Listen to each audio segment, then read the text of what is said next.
जय श्री कृष्ण दोस्तों, राधे राधे। ऋतु भक्ति चैनल में आप सबका स्वागत है। आज मैं आपको मंगलवार व्रत की कथा सुनाने जा रही हूँ। हम मंगलवार का व्रत क्यों रखते हैं? मंगलवार का व्रत रखना बड़ा ही पुरानी परंपरा है। व्रत आदमी के लिए सुख प्राप्त करने की प्रार्थना है। मंगल देव जब प्रसन्न हो जाते हैं तो ऐश्वर्य, सौभाग्य, पुत्र पुत्री, धन संपत्ति, राज सुख, आरोग्य सब देते हैं। मंगलवार का व्रत सर्वश्रेष्ठ है। सभी प्रकार के सुख, ऐश्वर्य, राज सम्मान, उच्च पद प्राप्ति, संतान प्राप्ति, रक्त दोष दूर करने हेतु हर मंगलवार को ये व्रत करना चाहिए। अब मैं आपको मंगलवार व्रत की कथा सुनाने जा रही हूँ। महामुनि व्यास जी बोले, एक बार नैमिषारण्य तीर्थ में 88,000 मुनि इकट्ठे होकर सूत जी से पूछने लगे, हे महामुनि, आपने हमें कई पुराणों की कहानियां सुनाई हैं। आप कृपा करके हमें ऐसा व्रत और उसकी कथा बताएं जिसके करने से संतान प्राप्ति हो तथा मनुष्यों के रोग शोक, अग्नि, सर्प, दुख आदि का डर दूर हो। कलयुग में सभी जीव आत्माओं की आयु बहुत कम है। इस पर यदि उन्हें रोग, चिंता के दुख लगे रहेंगे तो फिर वे श्री हरि के चरणों में अपना ध्यान कैसे लगा सकेंगे? इस पर श्री सूत जी ने कहा, हे मुनियों, आपने लोक कल्याण के लिए बहुत ही अच्छी बातें पूछी हैं। एक बार युधिष्ठिर ने भगवान श्री कृष्ण से लोक कल्याण के लिए यही सवाल किया था। दोनों के संवाद में आपके सामने कहता हूँ, ध्यान देकर सुने। हस्तिनापुर की राजसभा में उस समय योगीराज श्री कृष्ण बैठे हुए थे। तब युधिष्ठिर ने उनसे प्रश्न किया, हे प्रभु नंदन नंद गोविंद, आपने मुझे बहुत सी कहानियां सुनाई हैं। आज कृपा करके कोई ऐसा व्रत या कथा सुनाए जिसके करने से मनुष्य रोग, चिंता तथा भय से मुक्त हो तथा उसे पुत्र की प्राप्ति हो सके।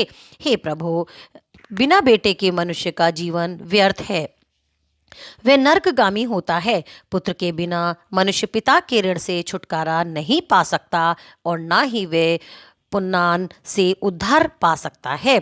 अतः पुत्रदायक व्रत बतलाएं। इस प्रश्न पर भगवान श्री कृष्ण ने कहा, हे राजन, मैं एक प्राचीन इतिहास सुनाता हूँ, आप उसे ध्यानपूर्वक सुने। कुंडलपुर नामक एक नगर में नंदा नामक एक महाबुद्धिमान ब्राह्मण रहता था। उसका गुजारा जैसे तैसे चल जाता था, परंतु वह बहुत दुखी रहता था क्योंकि उसके कोई संतान नहीं थी। उसकी पत्नी सुनंदा पतिव्रता थी।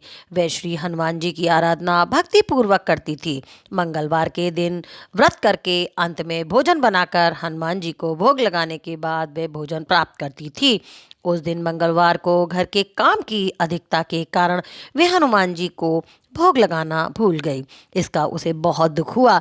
उसने खुद भी भोजन नहीं किया। उसने प्रण किया कि अब मैं अगले मंगलवार को हनुमान जी का भोग लगाकर ही अन्न जल ग्रहण करूंगी। अब ब्रह्माणी सुनंदा प्रतिदिन भोजन बनाती, श्रद्धापूर्वक पति को खिलाती, परंतु स्वयं भोजन ग्रहण नहीं करती थी और मन ही मन श्री हनुमान जी की आराधना करती रहती थी। इसी तरह 6 दिन तक वे अपने प्रण के अनुसार भूखी प्यासी निराहार रही, परंतु 7वें दिन मंगलवार को वे सुबह ही बेहोश होकर गिर पड़ी। इसका प्रभाव श्री हनुमान जी पर भी हुआ। वे सुनंदा की इस असीम भक्ति से बहुत प्रसन्न हुए और उसके सम्मुख प्रकट होकर बोले, सुनंदा, मैं तेरी भक्ति से बहुत प्रसन्न हूँ, तो उठ और वर मांग। श्री हनुमान जी को अपने समक्ष पाकर सुनंदा आनंद से विह्वल हो उनके चरणों में गिर पड़ी और कहा, हे प्रभु, मेरे कोई संतान नहीं है, कृपया करके मुझे संतान प्रदान करें। तेरी इच्छा पूर्ण होगी, तेरे यहाँ एक कन्या उत्पन्न होगी, उसके अष्टांग प्रतिदिन सोना दिया करेंगे। इस प्रकार वर देकर श्री हनुमान जी अंतर्ध्यान हो गए। सुनंदा बहुत खुश हुई। उसने ये समाचार अपने पति को बताया। ब्राह्मण देव कन्या का वरदान सुनकर कुछ दुखी हुए, परंतु सोना मिलने की बात सुनी तो बहुत खुश हुए।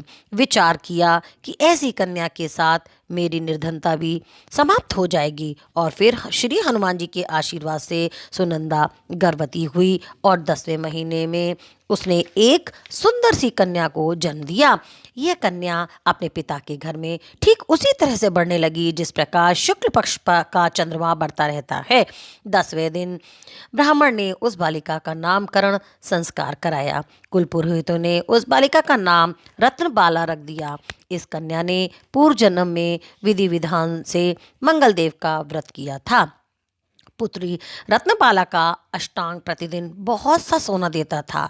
उस सोने से नंदा ब्राह्मण बहुत धनवान हो गया। ब्राह्मणी सुनंदा भी बहुत अभिमानी हो गई। समय बीतने के साथ रत्नबाला 10 वर्ष की हो चुकी थी। एक दिन सुनंदा ने नंदा ब्राह्मण से कहा, मेरी पुत्री रत्नबाला विवाह की योग्य हो गई है, अतः कोई योग्य वर देकर उसका विवाह कर दे।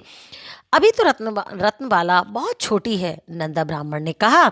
तब ब्राह्मणी ने कहा, शास्त्रों की आज्ञा है कि कन्या 8वें वर्ष में गौरी, 9वें वर्ष में रोहिणी, 10वें वर्ष में कन्या और इसके पश्चात राजस्वला हो जाती है। गौरी के दान से पाताल लोक, रोहिणी के दान से बैकुंठ लोक, कन्या के दान से इंद्रलोक में सुखों की प्राप्ति होती है। हे पतिदेव, अगर राजस्वला का दान किया जाता है तो घोर नरक की प्राप्ति होती है। अभी तो रत्नबाला केवल 10 वर्ष की है। मैंने तो 16-16 साल की कन्याओं के विवाह कराए हैं, अभी जल्दी ही किया है। नंदा ब्राह्मण ने कहा, आपको लोभ अधिक हो गया है। अगर 11वें वर्ष में कन्या का विवाह नहीं होता है तो उसके मासिक धर्म के रक्त का पिता और बड़े भ्राता को पान करना पड़ता है। शास्त्रों में कहा गया है कि यदि माता पिता और बड़ा भाई राजस्वला कन्या को देखते हैं तो वे नरकगामी हो जाते हैं। सुनंदा ने कहा। नंदा ब्राह्मण ने कहा, ठीक है, मैं कल योग्य वर की तलाश में अपना दूत भेज दूंगा। दूसरे दिन ब्राह्मण ने दूत को बुलाया और कहा, मेरी कन्या जैसी सुंदर है वैसा ही सुंदर वर उसके लिए तलाश करो। दूत स्वामी की आज्ञा पाकर वर खोजने के लिए निकल गए। बहुत से नगर घूमने के बाद उसने पंपई नगर में एक सुंदर ब्राह्मण युवक को देखा जिसका नाम था सोमेश्वर। दूत ने इस सुंदर और गुणवान ब्राह्मण पुत्र के बारे में अपने स्वामी को पूर्ण विवरण दिया।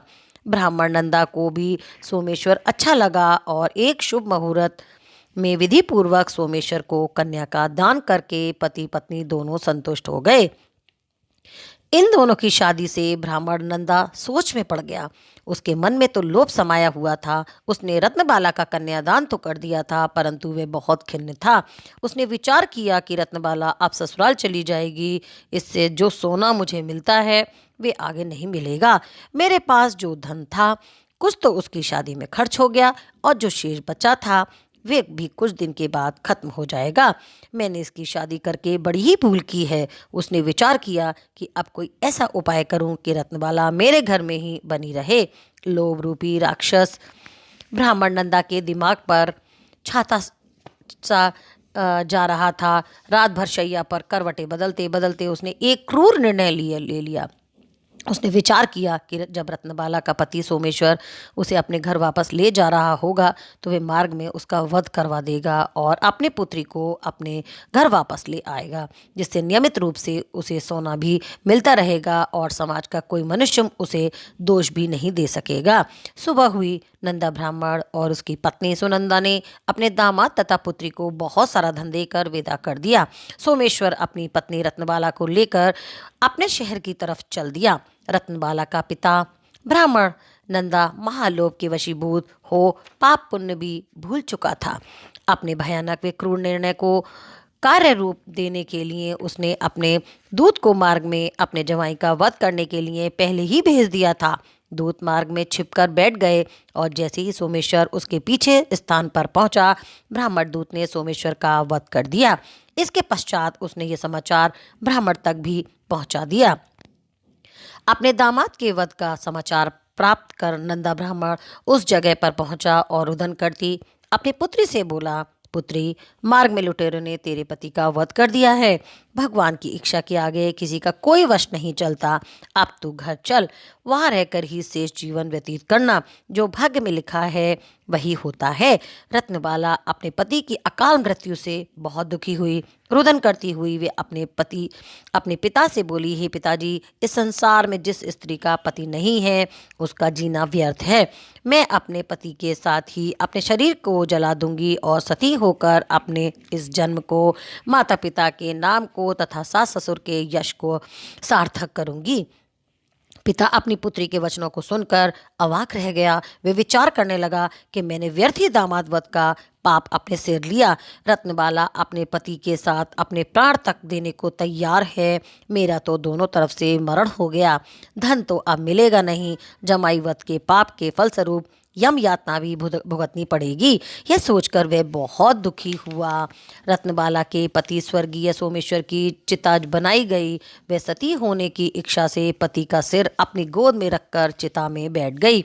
जैसे ही सोमेश्वर की चिता को अग्नि दी गई, वैसे ही प्रसन्न हो मंगलदेव वहां प्रकट हुए और बोले, हे रत्नबाला, मैं तेरी पति भक्ति से बहुत प्रसन्न हूँ, तू वर मांग।